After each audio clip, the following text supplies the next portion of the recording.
the stage. Shows will soon be lighting up the marquees in Playhouse Square once again. What was rescheduled from the canceled season and what was left off the list. And one-on-one with Dylan McDermott. The actor talks to us about his new role on the brand new Law and Order series. What's new starts now. And now, live from WKYC Studios, this is What's New. Hello again, everybody, and thank you so much for choosing What's New on another beautiful day here in Northeast Ohio. It's great to be with you again. Along with Laura Caso, who's in for Betsy, I'm Jay Crawford. Laura, a very good Thursday afternoon to you. And to you as well. You're right. Like a summer day out here in Cleveland today, Jay. I think we better enjoy the next couple of hours or so because Matt's going to tell us in a little while it's going to change. Yes. All right, Laura, we begin tonight with a serious warning about a dangerous scam on the streets in Lorain County and possibly elsewhere. Senior health correspondent Monica Robbins joins us now to explain more on this. Monica, this is just another example of bad folks trying to capitalize on this pandemic.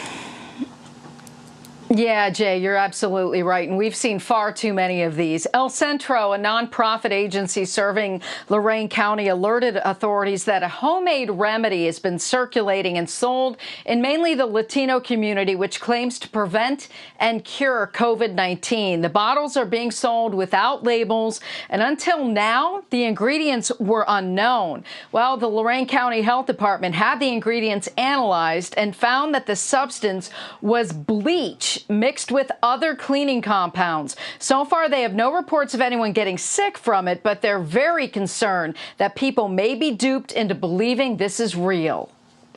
Again, lots of frauds on the internet and home remedies that claim they can do these things. And the FDA warns about a lot of them. In this particular case, it was the Hispanic community. And so there was a bottle that was going around that people were selling that supposedly would work as well as being vaccinated.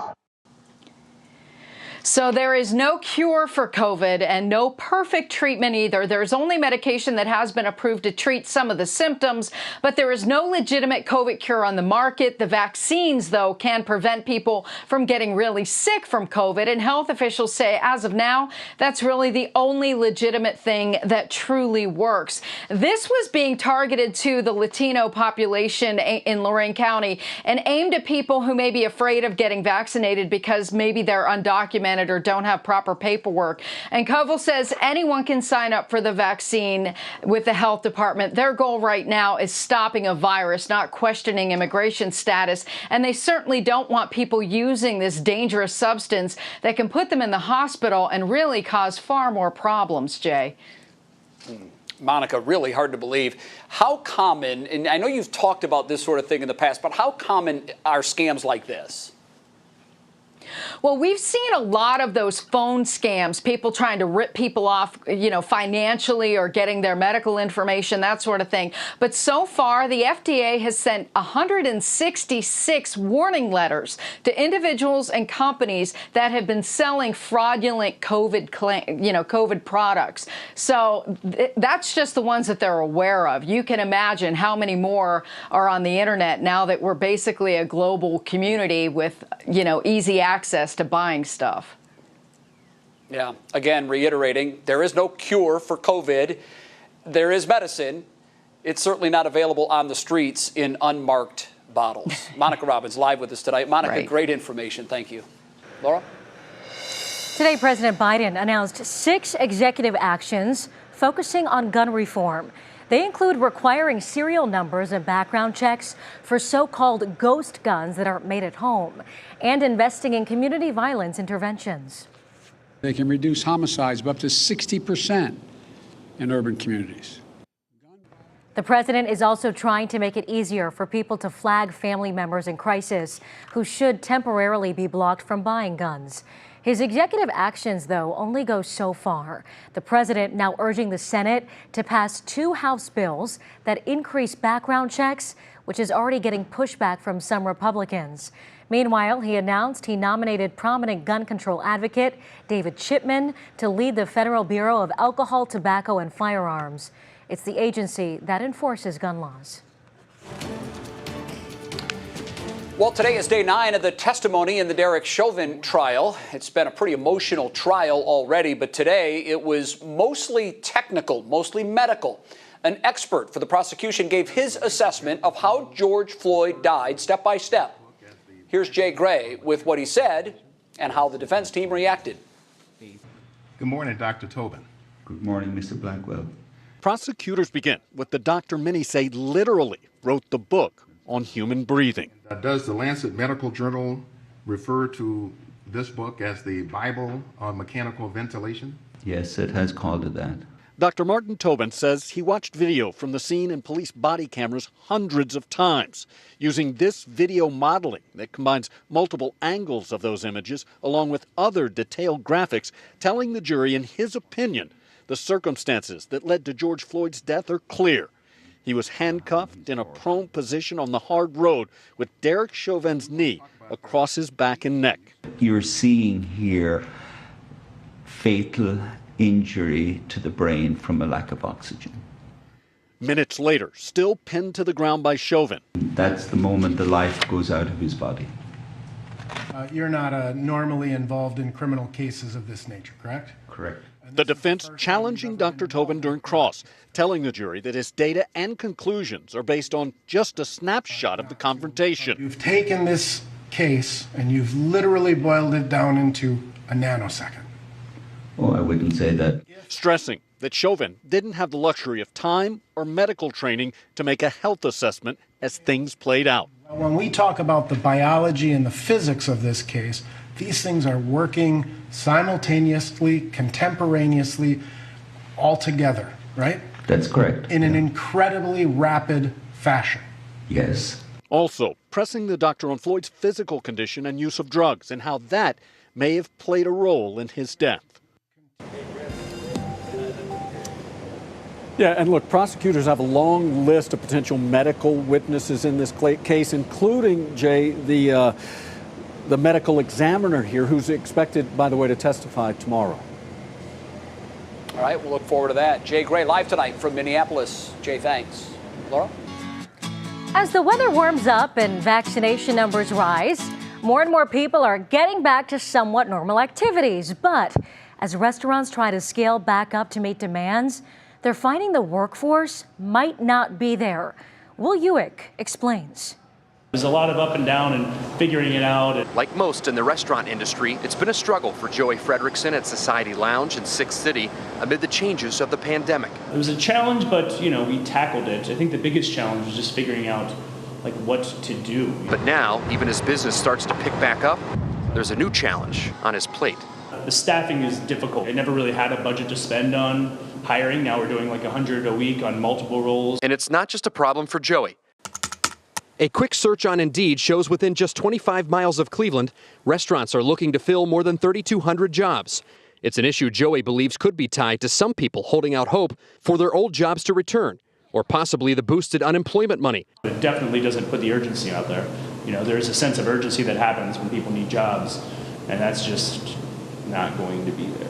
On a larger scale, the country's unemployment claims are back up this week and higher than economists expected at 744,000, with more than 18 million Americans remaining on some form of unemployment.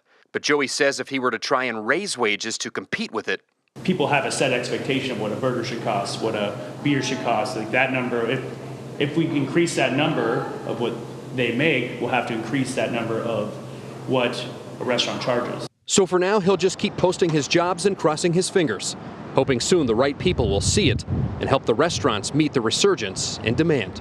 If I got to keep spending money on Indeed posts and Craigslist ads and throwing things on Facebook, just, you can't get a home run if you don't swing. And I'm just going to keep on swinging.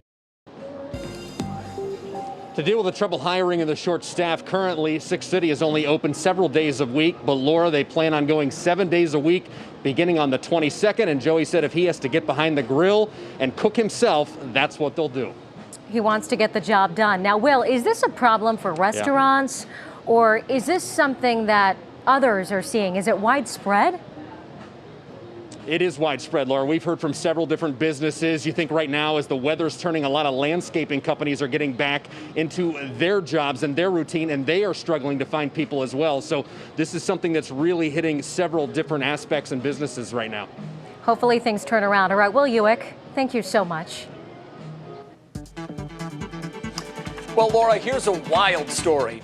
A boy by the name of Caden Cotnoir, who lives in New Hampshire, was watching a live TikTok video of a 12-year-old named Trent Jarrett riding his four-wheeler. He was all the way in West Virginia when all of a sudden the four-wheeler flipped and it landed on the rider. Caden could actually hear the boy yelling out a phone number. He wasn't sure what to do, so he took his phone to his parents, who quickly called the number. The number turned out to be that of the parents of the boy who wrecked the four-wheeler.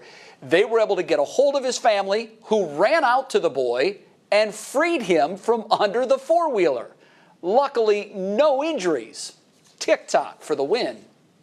Just kept thanking me, and he said he wants to give me all his money, but I told him no, I wasn't going to take it. I'm just happy that I could help, that's all. Wow, what a gesture. Caden says that he follows Trent mostly because they both love four-wheeling, hunting, and fishing. They'd never even spoken before, but now Caden says they text each other every couple of days. Laura, awesome story. The power of social media, I guess you could say. I think it would be really cool if the boys could actually meet in person. They have so much in common, and one helped the other get out of quite a predicament. Oh, yeah, they have so much in common, and what a story, all from TikTok. That's crazy. I think there's a follow-up story to be had there very soon. I believe so. All right, Jay, well, the long-awaited return of Detective Elliot Stabler is finally here, and our own Kira Cotton, top with the man he's chasing, who gives us a peek at what to expect and the importance his role plays in today's society. And all right, it is an important day, everyone. It is the 10th annual Forget Me Not Telethon. We'll tell you how you can help local animals in need. Really important. Also, Matt, a big change for some areas outside. Sun to some rain. Yeah, you're absolutely right, Laura. CSU cam look right now. You can see some of those storms firing up. In the heat that we had today, we had record highs across a vast majority of the viewing area as expected. But with those storms popping this evening, your outdoor dining forecast not looking too great outside. Inside, always comfortable. We'll be tracking those storms. We'll let you know how long they last and where they're headed when we come back. All right, we'll look forward to that. Felt more like April or August rather than April. Hey, if a fat, fresh, and filling deli sandwich is what you're looking for, then you need to check out Diamond Deli. It's in Akron. Customers will find every conceivable combination of meats, cheeses, sauces, and garnishes like Reuben's, triple-decker clubs, and Italian hoagies. Our Doug Tratner has made an entire list of Akron eateries that you need to try. It's up now on our website, wkyc.com/saveoursauce. We'll be right back.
Pretty deep into Richard Wheatley, aren't you? Richard Wheatley is why we're here. Detective Stabler is back in action, and it appears he's after Richard Wheatley in the new Law & Order series, Organized Crime. Our Kira Cotton had a chance to interview Dylan McDermott, who plays Wheatley. Here's what he had to say about what's to come in the series and what it's like working in a pandemic. I got a 1013. For years, Law & Order, its characters, and relatable storylines have captivated audiences across the nation. But this year marked a new chapter for the long-running series, Organized Crime. Along the way, you'll meet some new faces and reunite with old favorites. It's me going after the bad guys and solving the crime in 8 episodes. Which brings me to this season's bad guy, Richard Wheatley, played by veteran actor Dylan McDermott. McDermott says it was his character's complex upbringing that made for an intriguing role. Yeah, he was shamed by his dad as a kid because he was overweight.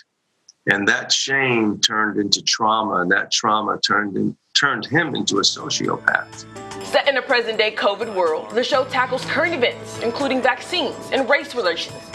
Playing a father of 2 biracial children, McDermott says on-screen representation is critical in today's society. It's so important, and to have diversity on network television and everywhere is the most important thing. I mean, I think the world is trying to wake up to this. While filming during the pandemic has been challenging, McDermott says thanks to NBC's protocols, things have moved along well and encourages all of you to check out the show. If you like crime and you like sizzle and you like drama and you like confrontation and conflict, Organized Crime is the show for you.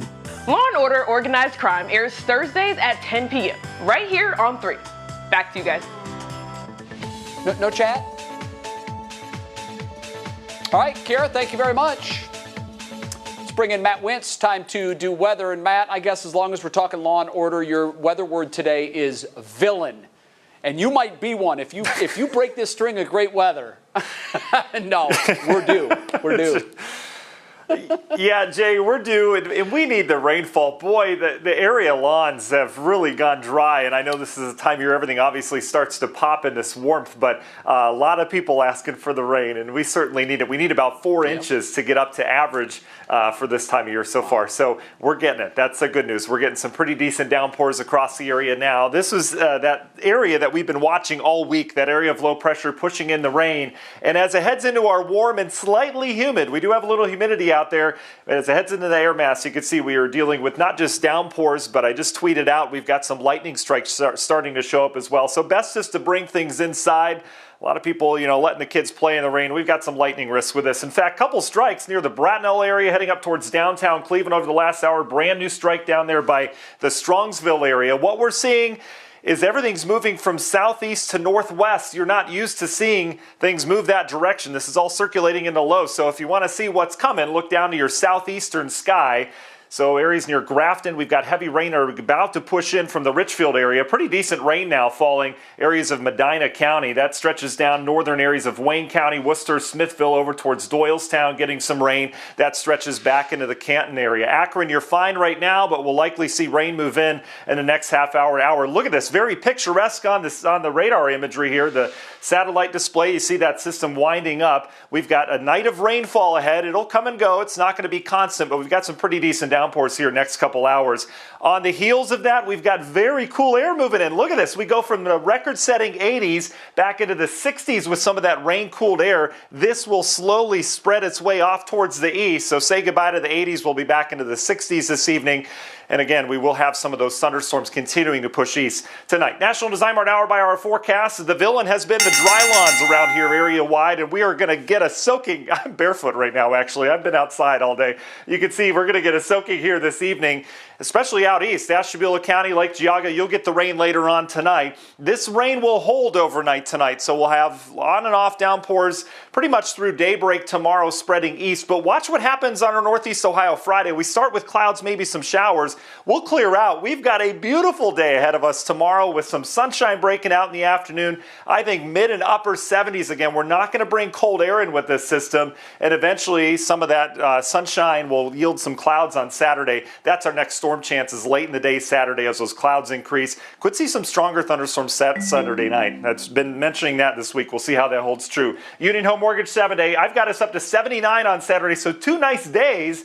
And then we get some rain to sun to rain on Sunday before we turn cooler next week with just a couple shower chances on Wednesday. But no big chances of rain outside of this event tonight, Jay, and Saturday night and Sunday morning's event. So we need to squeak out quite a bit of rain to get up towards where we should be for this time of year.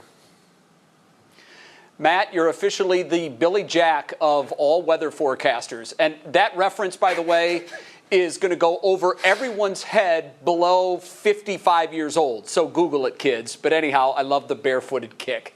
Fantastic. Coming up next on What's New, it is our 10th annual Forget Me Not Telethon. This is such a fun deal. We do it every year. Come on, you know you want to take one of these beauties home and give them a forever home.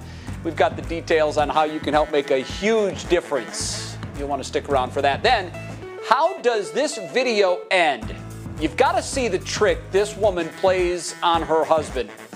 It's ahead in our Worth the Watch.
It is that time of year again, and we are so excited to be part of the 10th annual Forget Me Not Telethon. This event will help the thousands of animals that will come through the Cleveland APL's doors this year. Our Joe Cronauer has been at the APL all day long and joins us now with details on how you at home can truly help out these adorable little animals. Hi, Joe. Hi, Laura. This has been an awesome day so far, but I will be honest, at this point, we're 12 hours in and the phones are not ringing at all right now. So please, if you haven't made your donation, we're asking you, call 216-566-PETS. That's 7387. Why? Because the APL, the Cleveland Animal Protective League, relies 100% on your donations. Not just today, but every day. They get no money from any place else but wonderful people that make donations. And Aisha from the APL right now Aisha, this is a very important time to donate because our friends from the Cabbage Law Firm are matching every single donation up till 6 o'clock. Right, so your money can go twice as far if you donate this hour, and we're getting close to 6 o'clock, so we really want people to call so that donation can get matched. And donations are helping animals like Scuttle. This sweet boy was found living outside in all of the extreme temperatures that we see here in Cleveland. Our team brought him in. We found out he had heartworm. He has been treated though, and he is recovered. He's ready for a home, but all of that does take money. About the average is like $500 per animal just for the basics. Scuttle had a little bit extra, so you can just imagine the amount of money that are being spent on every animal that comes here. And that doesn't go back to the person who finds this forever home. No. So please, give now while you can. If you have a furry animal family member, you know how important these animals have been to us, especially this last year, Laura. We have all been clinging to our furry pets. So 216-566-PETS, or you can text the letters APL to 243-725. Back to you. It's so true. Nothing like having a pet to come home to or to be with, especially during this pandemic. Scuttle truly looks like he wants a forever home. Such a sweet pup. Look at those eyes. All right, Joe. That face is just beautiful. It is. Thanks, It's Laura. so adorable. Thank you so much, Joe. We'll see you throughout the next 90 minutes with updates. Jay? All right, I hope plenty of folks call because, boy, do they need it. All right, I stumbled on this on TikTok today. It's our Worth the Watch video. A woman tells her husband she's got a new test to see how strong he is.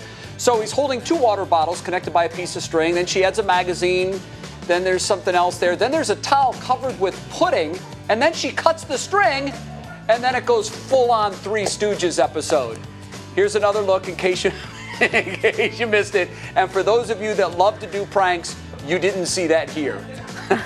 But Laura, as pranks go, that's a pretty good one. He had no idea it was coming. And the best part is he was a good sport about it. He didn't get angry, and he was able to laugh at himself.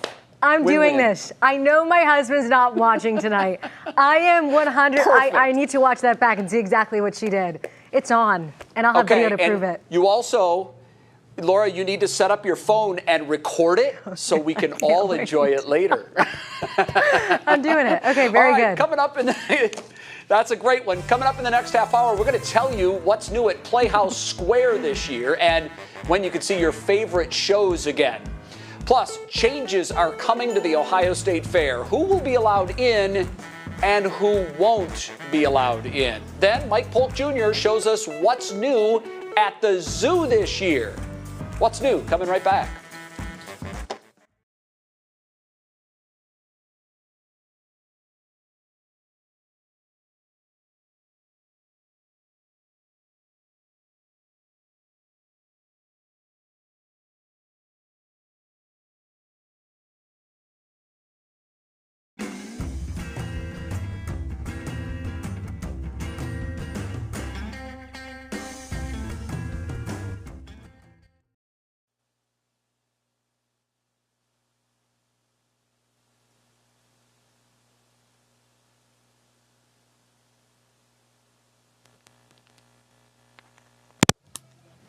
Hey, howdy. Hey, how we sounding here? 1, 2, 3. We're doing some stories about animals today. It's gonna be fun. Great. Yeah. Yep. Go.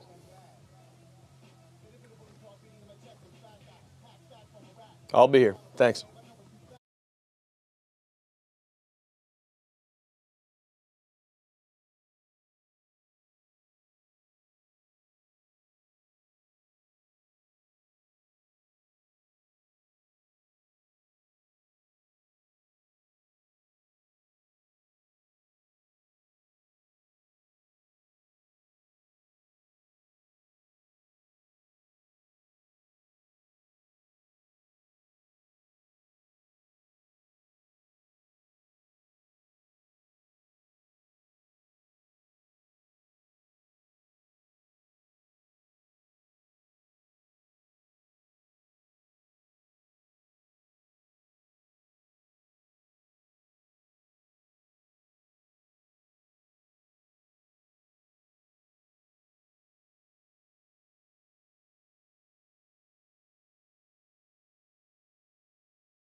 And now, live from WKYC Studios, this is What's New.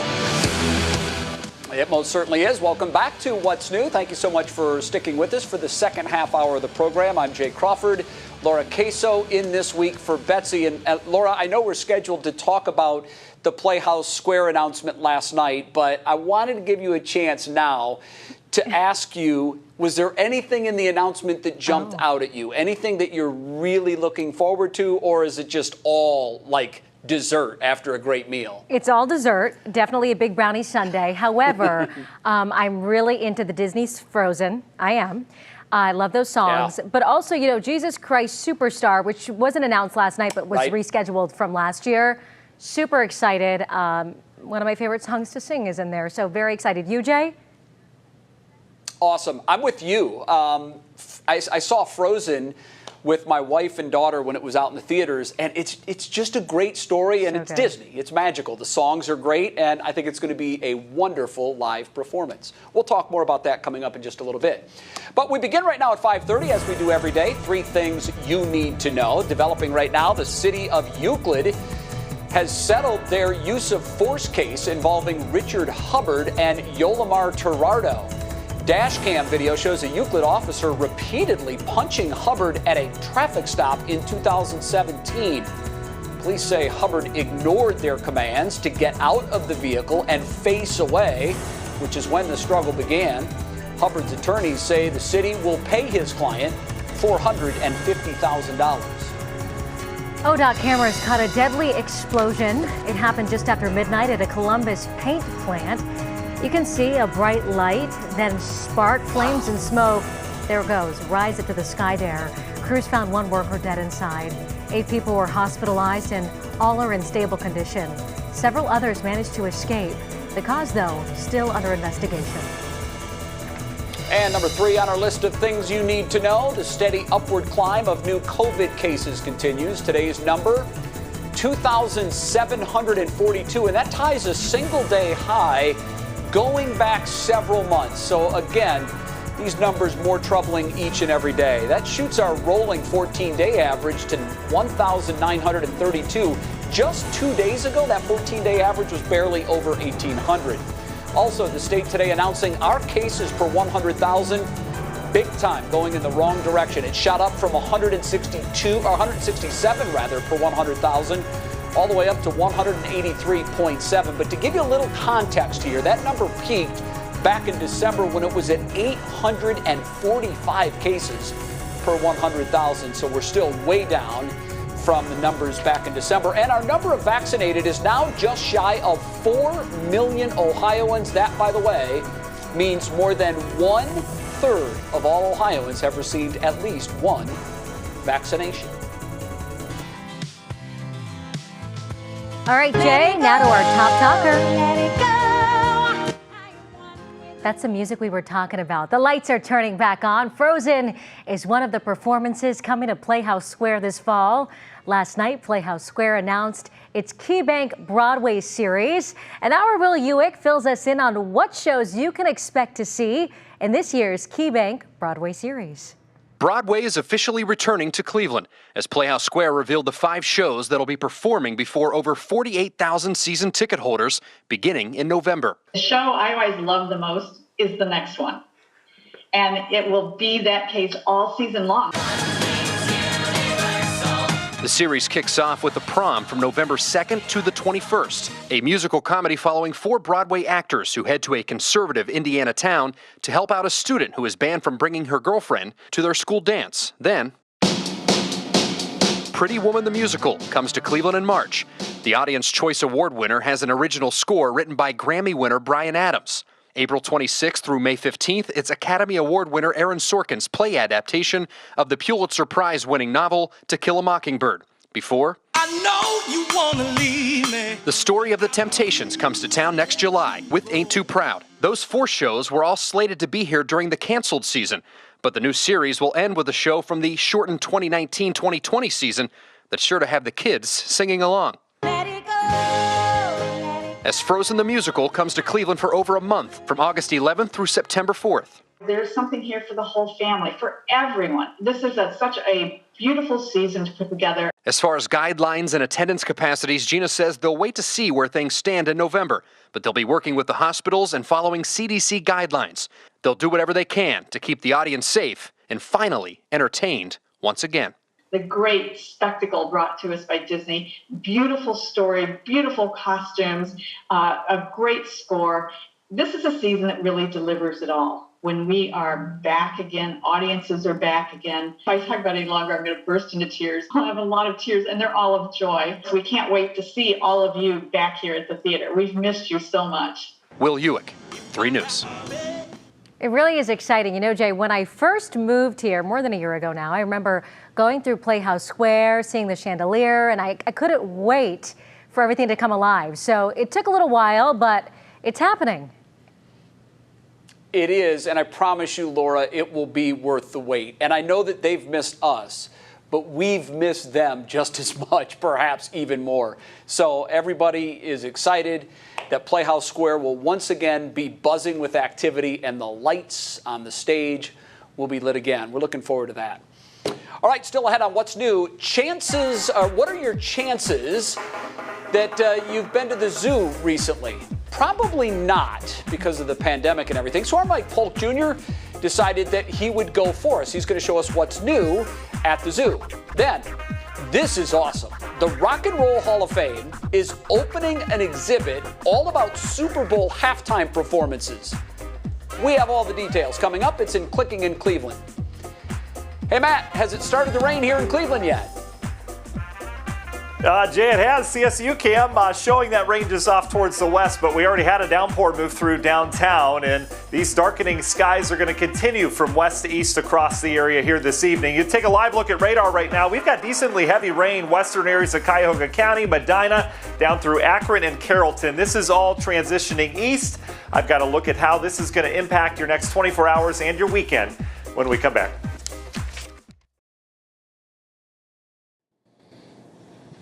We are coming to you live from the Cleveland Animal Protective League. I'm Joe Cronauer, and the Forget Me Not Telethon is going strong. No one right now is making those phones ring, so we need you to make that donation of 216-566-7387. It spells pets. Why is it now so important to make a donation? Because, well, why don't we talk to right now Michael Cohan from the Cabbage Law Firm. Michael, your law firm is matching all donations up until 6 o'clock. All donations until 6 o'clock, you can double your money, and you can help these animals get the surgeries they need. There's a lot of them that come in here with injuries and illnesses, and they all get fixed up here at our cost, so we really need your help. And Michael, you are on the board. How many years have you been involved with the Cleveland Animal Protective League? 7 or 8 years on the board, so this is near and dear to your heart. I've seen all the things that go on behind the scenes that most people don't realize, and it's really a lot. You know, the thing I think a lot of people don't realize, Michael, is the fact that the Cleveland Animal Protective League does not get any funding from any government, or anybody else other than people making donations right now. So please, you know what? I want you to meet Barney. Barney right now is one of the animals that is here needing a lot of special care. Barney's very happy. Can you see that tail wagging, right, Barney? But Barney needs a lot of help. Aisha, tell me about Barney. What happened? Well, Barney's owner passed away, unfortunately, and there was no caretaker notified, so he was left abandoned in a house. And we don't know for how long, but by the time we were notified, he was extremely skinny. You see he's got an injury to his head, and we're going to take care of all of that. He is a cute little dog, but he is going to be gorgeous by the time we're done with him. You know, and you just don't know how much an animal is in need when they come to the APL, because when you pick one up for a forever home, they look as good as new, and you'll find that. So please, because of your donation at 216-566-PETS, or you can text APL to 243-725. Thanks in advance from Barney and all his friends.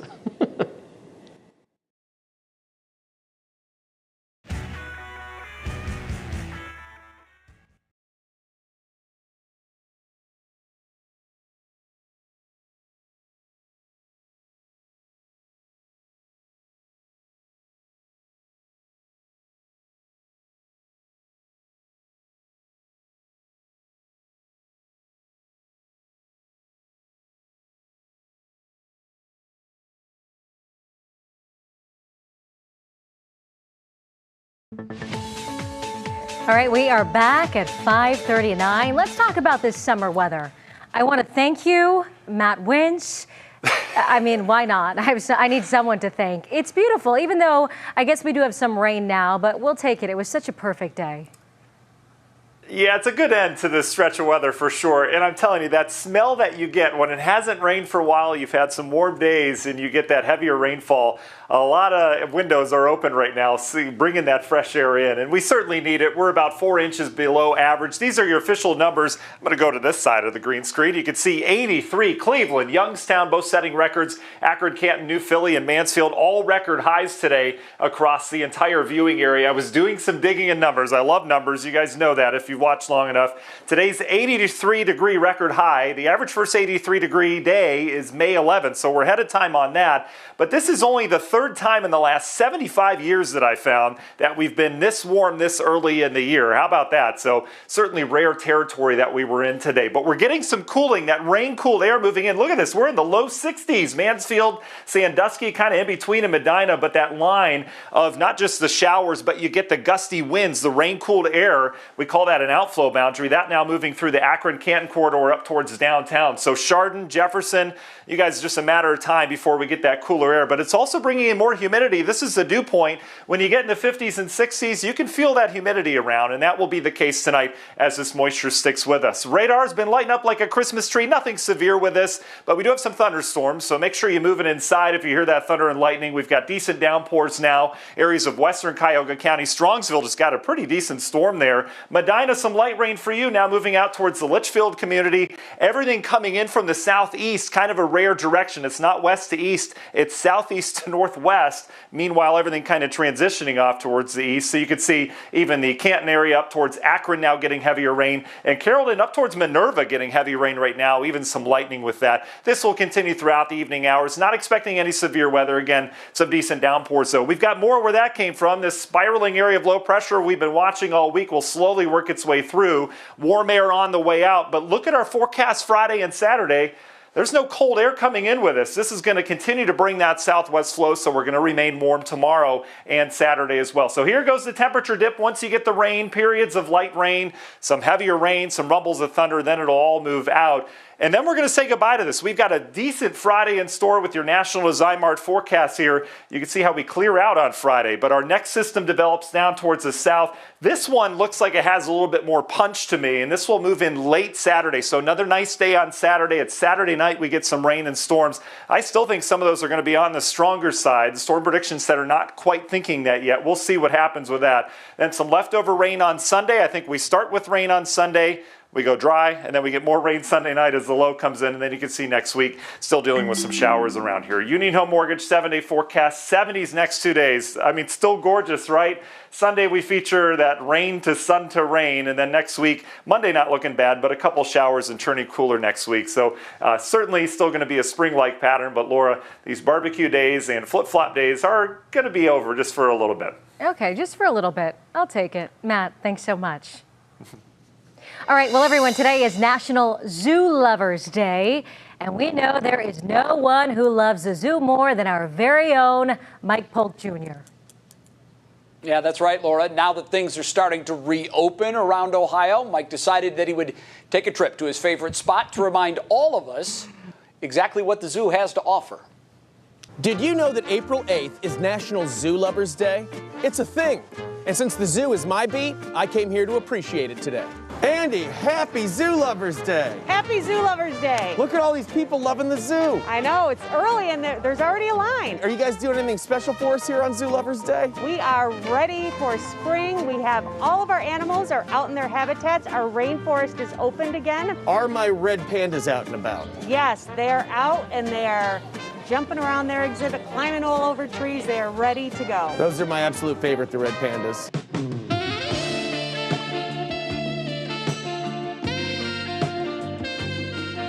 Any other new animals that we need to know about around here? Well, our rainforest, we do have a couple new species in there. One of them is called a binturong, and you might be able to smell it before you can see it. The binturong smells like hot buttered popcorn. Really? So yeah, so as you're going through that second level, use your nose and then look for the binturong. What an interesting evolutionary adaptation to make oneself smell like popcorn. Hey, if I could do it, I'd smell like hot buttered popcorn every day. And if you did, then I swear I'd try and steal you away. what else is going on inside the park itself? Not sure if you've heard about our 3 tiger cubs. Of course.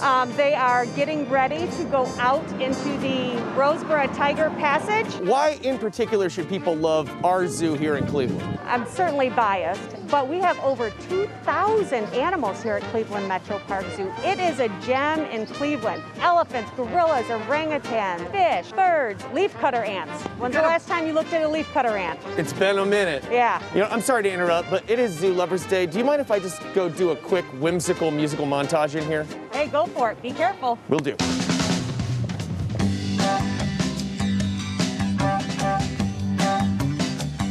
I just want to tell you, today, on Zoo Lovers Day, how appreciative I am of everything you're doing for us here in the community. Anyways, happy Zoo Lovers Day. Awkward. Ce matin, on se lève du pied gauche ou du pied droit. Et demain, ce sera comme le bon Dieu voudra.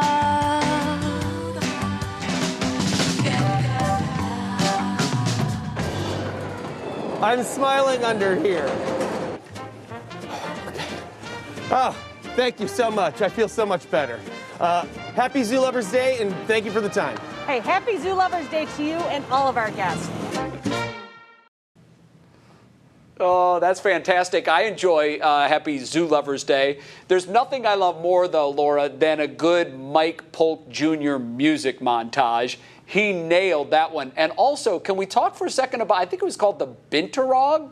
Yeah. It smells like hot buttered popcorn. What? We learn something new from him every time. It's amazing. But, you know, there is no one who loves animals more. The hedgehog story from earlier this week, this guy loves animals, and he truly gave us a great tour of the zoo.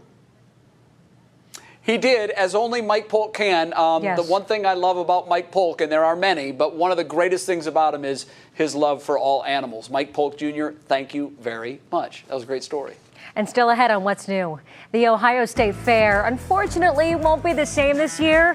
The change is being made to keep everyone safe from COVID-19. And also, it's a shack attack in a really good way, too. Find out what the basketball giant is up to. Now, that's a great story. And as Mike just told us, today is National Zoo Lovers Day. So our pop quiz question, where was the Cleveland Zoo originally located? Was it A, near Wade Oval, B, its current location, or C, was it in Gordon Park? Think about it. We'll give you the answer when What's New comes right back.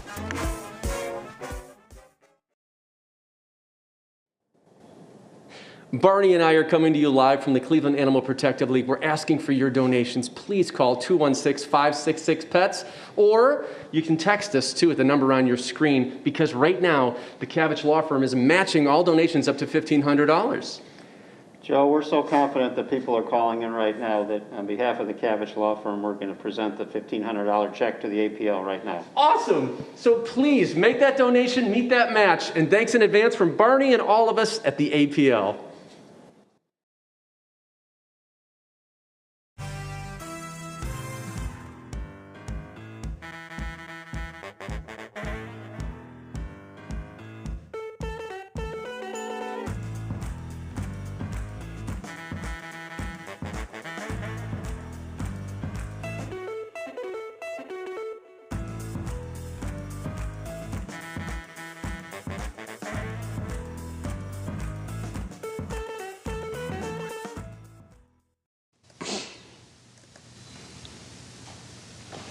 Hey Al, sadly the Ohio State Fair won't be open. Hate to report it.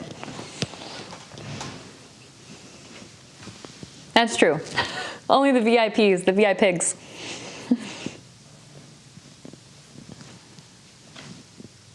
Okay. Is it okay? Okay. Okay, cool.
Well, before the break, we asked you where the original zoo was located.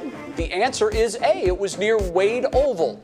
According to the zoo's website, it began in 1882 when Jephthah H. Wade donated 73 acres of land and, get this, 14 American deer to the city. And now you know, and Laura, I didn't know that. I thought it's always been in its current location. I did too, but now we've learned something new on What's New. Very good stuff. All right, Jay, it is time to see what's clicking in Cleveland. For that, of course, we bring in our digital anchor, Stephanie Haney. Hi, Steph. Hi, Laura. You know, today the people behind the Ohio State Fair are telling us it won't be open to the public this year. The fair will still go on, but only for agricultural and educational competitions, which will be open to the families and a few guests of the people competing.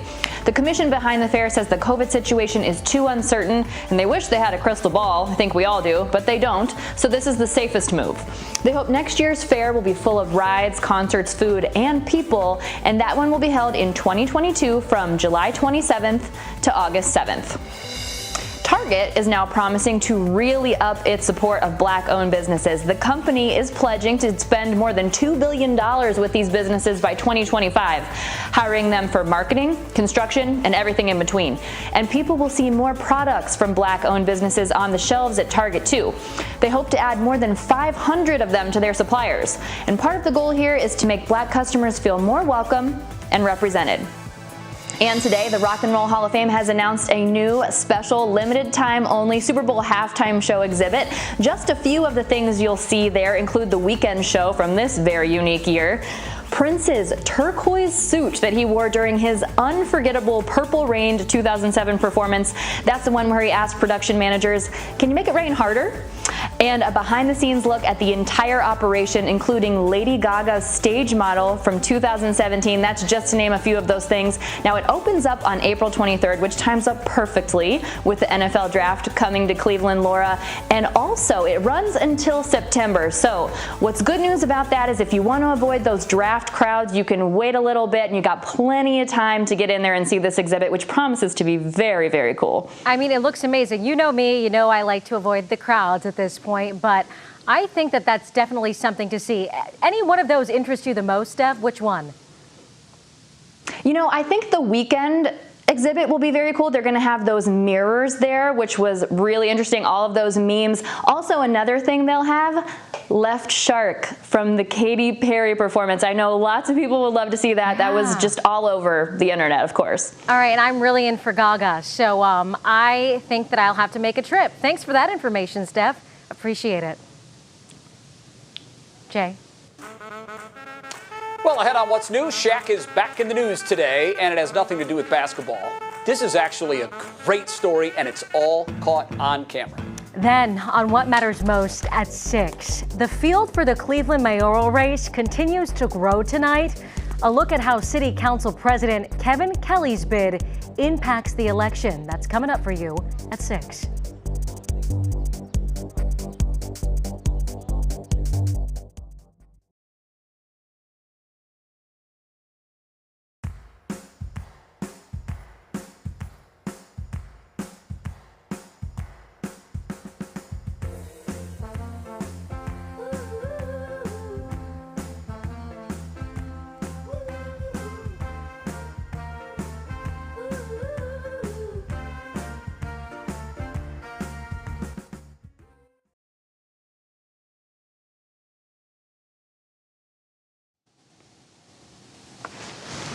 Hey, what's up, buddy? How are you? Check 1, 2, 3, 4, 5. Brandon's microphone. We're talking about an officer in Akron.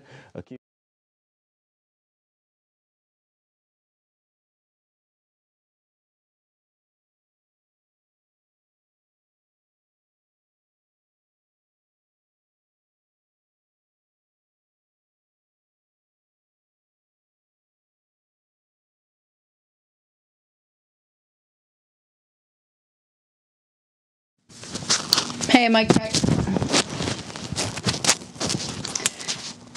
Hello, hello, hello. Who's doing the audio for that spot? Who was that? That Save Our Sauce? Or that wasn't one of ours?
We wrap up today's What's New with a great story. Our show is something good. Shaquille O'Neal actually paid off a couple's engagement ring, and it was all caught on camera. It happened at a Zales jewelry store in Atlanta.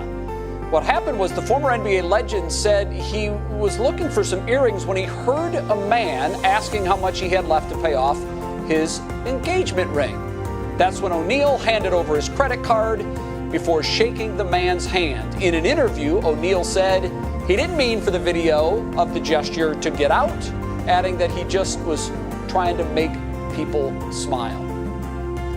And I'm sure he did just that. And Laura, I've had the opportunity to meet Shaq a couple of times. First of all, he is gigantic, even larger than you can imagine in real life.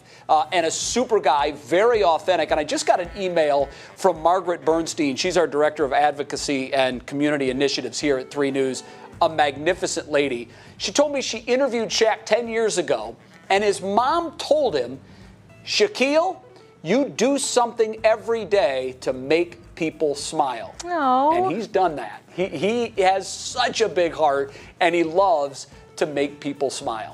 Yeah. And there you go. And Our show is something good. He made that guy very happy, and probably a very happy woman, too. I wonder what he was thinking when he sees Shaq walk into the Zales, though, in the first place.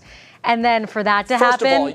First of all, you can't miss the guy. You know, right. When he's anywhere within 100 feet of you, it's all you can look at because he's just this gigantic human being, bigger than life, both in reality and also his persona. It's crazy. Well, we're out of time, but we are back tomorrow at 5 for What's New. But first, we're actually back for What Matters Most, which starts right now. Use of force investigation. Body camera video shows an Akron police officer using an unauthorized tactic during a recent arrest. The latest on what happened and his resignation. Public health crisis.